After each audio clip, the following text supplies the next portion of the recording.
I'm Welton Gaddy. Welcome to State of Belief, continuing coverage of the 2020 Republican National Convention.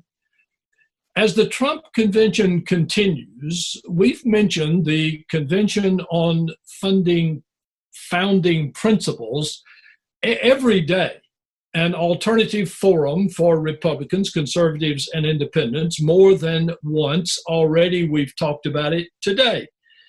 Evangelical Christians and other faith leaders who have spoken as a part of the CFP have emphasized the traditional values of civility, opposition to hate and bigotry, and respect for women. One of the groups represented is called Christians Against Trumpism and Political Extremism. And I just had to find out more. So with me now is co-founder, Pastor Joel Searby. Joel, thank you for being with us today. Well, thank you so much for having me on. It's a pleasure to be with you in this very important time. So what made you and John Kingston want to do this?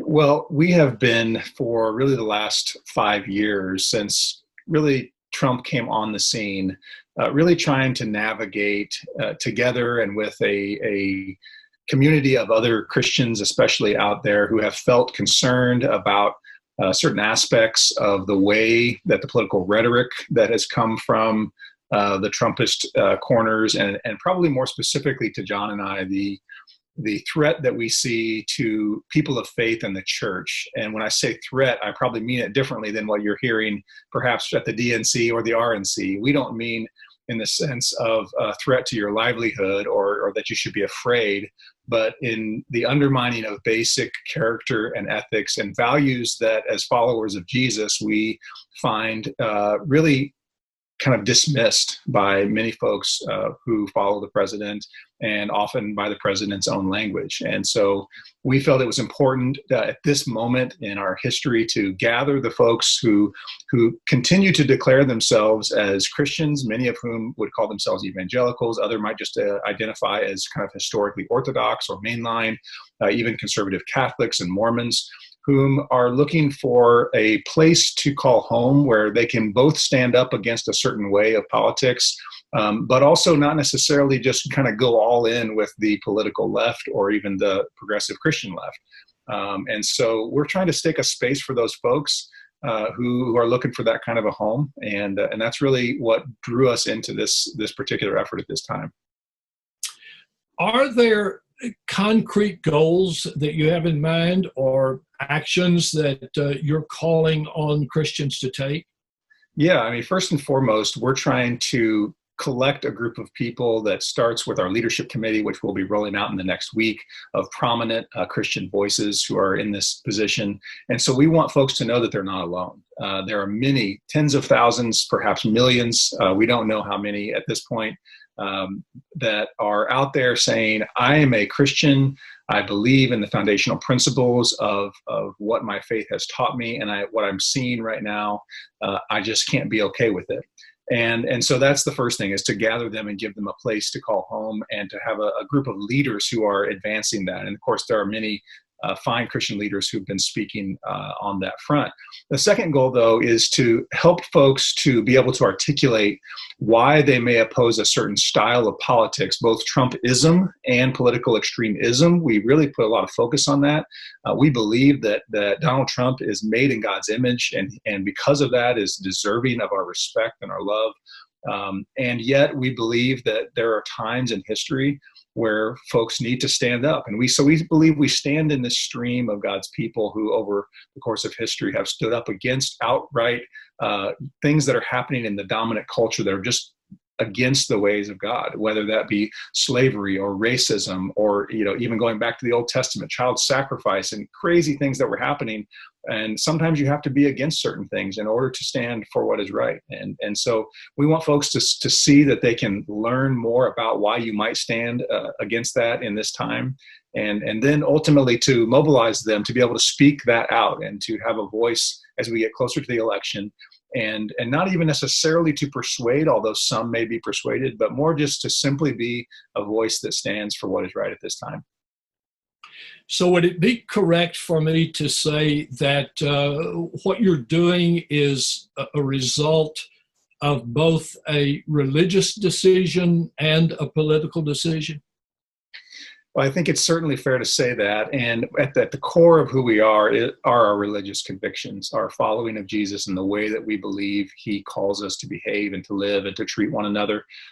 But certainly we would not have to speak this out if it weren't for this political moment. And I should add again, and we want to continue to say, we believe that political extremism in all of its forms is antithetical to the gospel. And so on the extreme left, we see a certain segment of people who are advocating violence and chaos as a way of social change. And we don't believe that God is a God of chaos, and that you can seek justice and seek a change in culture without bringing extreme political rhetoric and violence. And we see that on the left. And so we're standing firmly against both a style that we see that is encouraged by Trumpism and political extremism on the left. What is your judgment about how religion has been used in both parties during this season? Well, obviously, both parties are appealing to religious voters and Christians specifically. We saw strong themes during the DNC of faith, mention of God often, whether it was Senator Coons, who is known to be a devout Christian, or other mentions of Scripture. And so there was an appeal coming from the DNC. You certainly have seen that from the RNC.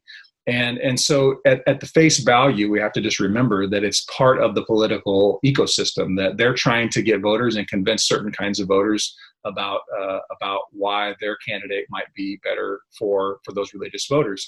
But what I am most troubled about is how evangelical leaders specifically have just swallowed whole the entire idea of Donald Trump and Trumpism.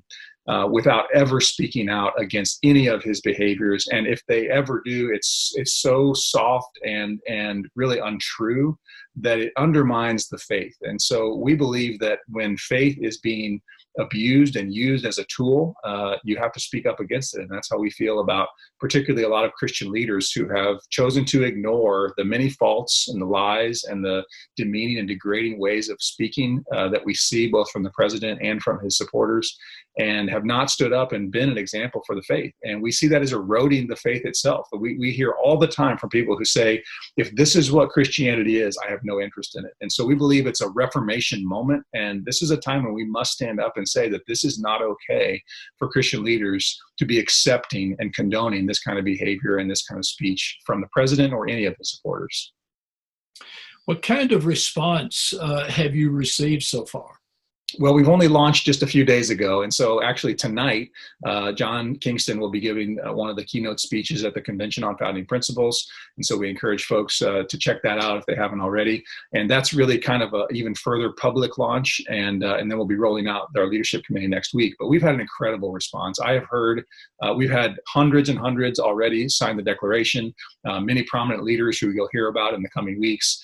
We have heard from, I can't tell you how many pastors, which has been one of the most heartening and disheartening things that we've seen, is we have had so many messages from pastors who, many of whom actually will vote for Donald Trump, but feel what we feel. They want to speak out, and yet they feel so caught in this space of if they say anything, their parishioners will absolutely pounce on them. Even if they were to affirm that they believed he was the right choice, any kind of speaking out against his behavior, his words, it costs them. And so they're looking for help and resources, and how can I talk about this in a way that is helpful to the faith? And so it's been very encouraging to know that there's lots of folks that are standing up, and the response has been great. You just mentioned that John Kingston is going to be speaking tonight at the Convention on Founding Principles. Can you talk a bit about that 4-day gathering running concurrently with the official RNC coronation of Donald Trump, which, by the way, I call it only because the official GOP logo in Charlotte and elsewhere clearly depicts a dancing elephant in front of some sort of crown. So anyway, back to CFP. Talk about the whole spread of it and what you think is going to come from this. Yeah, well, I've really enjoyed tuning in to the speakers and just the real thoughtful discourse that's happening at the Convention on Founding Principles. I think the vision, as I've heard it expressed from Evan and Mindy, who are the founders of Stand Up Republic and helping to organize it, has really been that we must reestablish what are the principles upon which a great political movement and a country is built. And when you have an RNC that is not even having a platform conversation, and a DNC that is, while maybe having those conversations, really focused primarily on the personalities of Biden and Trump as well, I think the breath of fresh air here is that the Convention on Founding Principles is actually saying, what are the things that we are most, that we hold dear as citizens of this country, as people from a wide variety of backgrounds, as a center to center right coalition of voters and activists and speakers and thinkers who are thinking about the future. And so at the end of the day, I think one of the most encouraging things about the alternative convention has been that it's been stirring up thought about what will come next. And no one else seems to be talking about that. Everyone else wants to just fight the battle of the day, which of course is important. But to think more deeply about what it is that we really believe as citizens and why that's important. Is there an active component that will follow what you've done? Yeah, this is a short and long-term play for us. We are aligned with Stand Up Republic, the Christians Against Trumpism and Political Extremism, is aligned with them as a campaign between now and the election, where we will be communicating with folks all around the country. But as a longer arc, we're part of a larger group of people, both at the Convention Founding Principles and our own spiritual awakening group called American Awakening, that is calling the church back to most basic principles of loving God and loving neighbor. And while that may sound trite to some, we believe it, and we think that there needs to be a clarion call that takes us back most deeply to those principles of our faith. And so it's a long play as well. We've got other partners that we're working with. We've got conversations happening in churches and large churches, small churches all around the country with our partner organizations, and they're all aimed at this rebirth and reformation of the church in this time. Joel Searby is a pastor and political consultant who is co-founder of Christians Against Trumpism and Political Extremism. You can look into this whole thing online at christiansagainsttrumpism.com. Joel, thank you so much for being with us today. Good luck, and thanks for what you're doing. Thank you, Welton. I appreciate the time. And friends, look for more of our convention coverage, including interviews with activists and analysts, all week at stateofbelief.com. I'm Welton Gaddy. Thanks for watching.